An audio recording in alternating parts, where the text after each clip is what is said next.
Agora para, digamos, a área do ensino superior, num sentido também lato, a precariedade é também um dos traços definidores desta área, se quiserem. Os números, os níveis de contratação a termo, contratação precária, para professores, para docentes, ao abrigo da figura do convidado, têm vindo a crescer paulatinamente ao longo do tempo. O seu peso relativo no conjunto do sistema tem aumentado. Há instituições, nós já há cerca de um ano atrás já tínhamos apresentado números bastante preocupantes. Não é? Há instituições do ensino superior politécnico em particular, onde esta realidade é mais expressiva ainda do que no universitário, em que mais de 50% do corpo docente é constituído por docentes a termo, somos convidados. Portanto, isto é muito preocupante do ponto de vista da sustentabilidade futura e da viabilidade do sistema de ensino superior. Portanto, nós temos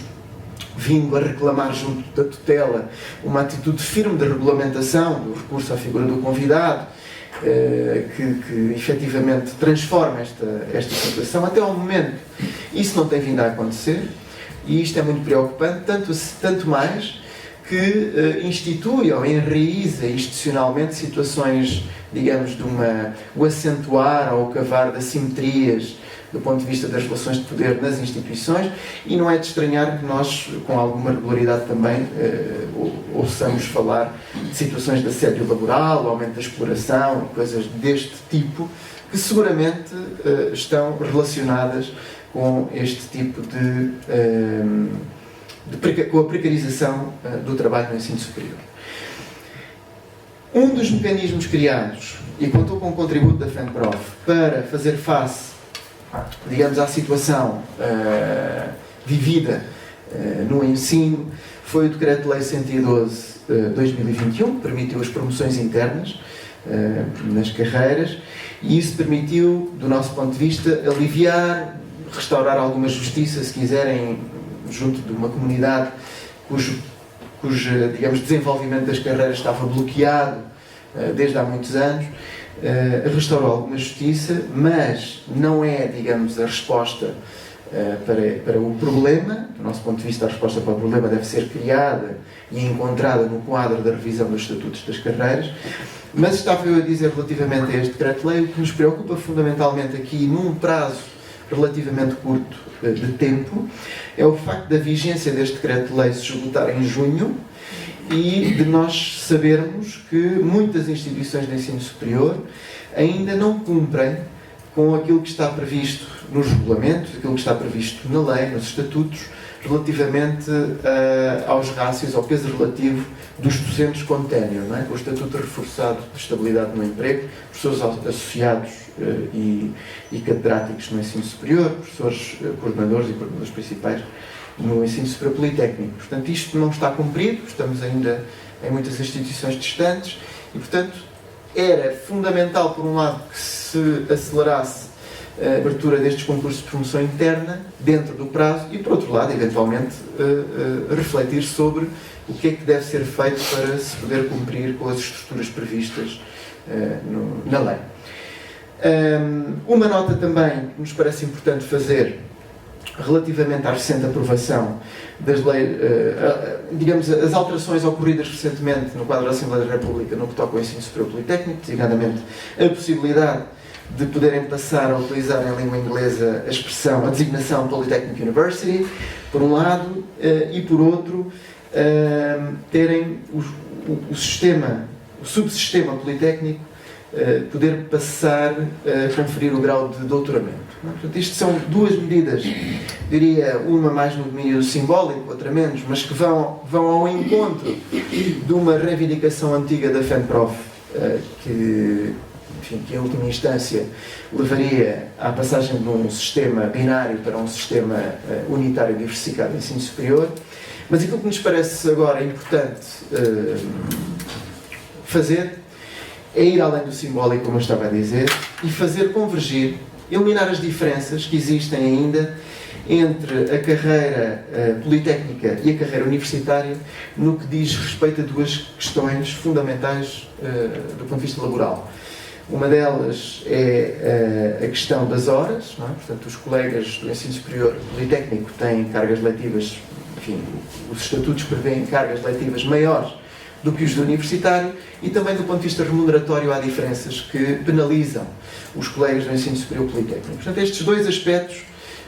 devem ser objeto de convergência do politécnico relativamente ao universitário e não ao contrário, evidentemente. Por fim, um outro aspecto para o qual temos vindo a chamar a atenção e que no último ano, nos últimos 2 anos, se acentuou e se degradou, num certo sentido, que tem a ver com a questão salarial. Na última década, estimam-se em cerca de 15 a 20% a perda de poder de compra dos docentes do ensino superior universitário, politécnico e investigadores, com variação entre estes 3 corpos profissionais.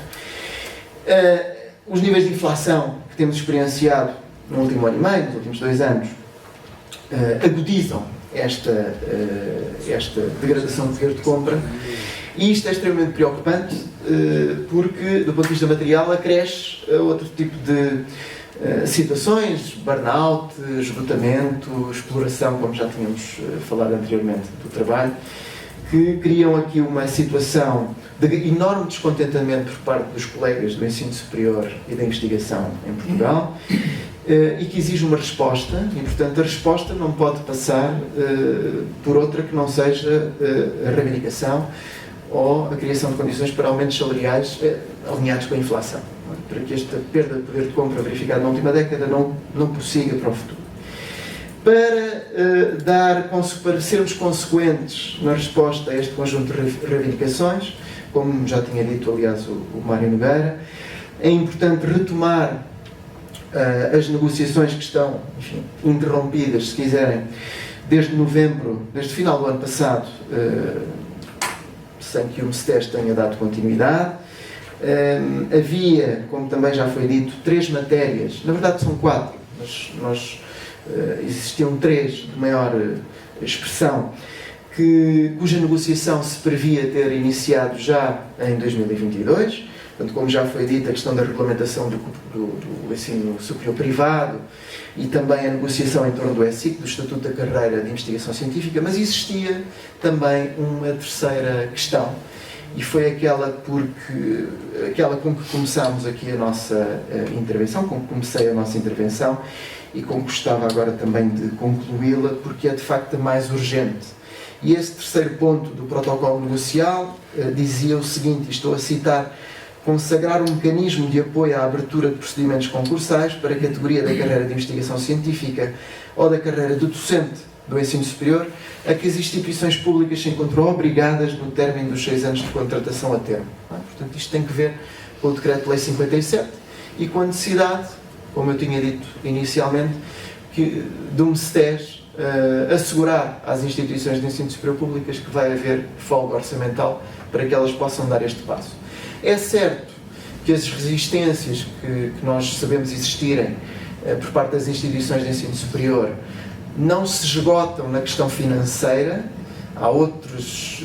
motivos importantes, mas a questão financeira é fulcral para poder desbloquear este processo e neste sentido, nós no dia 2 de março já enviámos uma carta ao MESTES, tendo reclamado o início das negociações. Não tivemos resposta, enfim, ficámos a saber pelos meios de comunicação social que o MESTES pretende abordar as 2 matérias, o privado e o ESIC, no primeiro semestre de 2023, mas registramos também com desagrado o silêncio relativamente a esta questão fundamental do DL 57. E é também por isso, ou fundamentalmente por isso, que a FENPROF vai promover já para o próximo dia 22 de março, a partir das 13 horas, uma concentração de investigadores e docentes e da academia junto ao MESTES para reclamar o desbloqueio das negociações e para dar continuidade ao trabalho que tinha sido iniciado no segundo semestre do ano passado. Portanto, nós também pretendemos ser, nesse momento, recebidos pela Sra. Ministra para lhe fazermos chegar as principais reivindicações, em linha com aquilo que acabei de dizer, e também uma proposta relacionada com a abertura destes concursos, em que temos vindo a trabalhar ao longo dos últimos meses, que está bastante detalhada e já está bastante, enfim, pronta e amadurecida para ser entregue e discutida em sede de negociação. Portanto, como dizia também o Mário, e porque o tempo é de luta também, o superior da FENPROF vai também participar na greve nacional de amanhã, 17 de março, promovida pela Frente Comum, e no dia 18 estaremos também na manifestação nacional promovida pela CGTP em prol de melhores condições de trabalho, melhores condições de vida e aumentos salariais, porque, como disse, a questão da degradação salarial é um dos problemas que afeta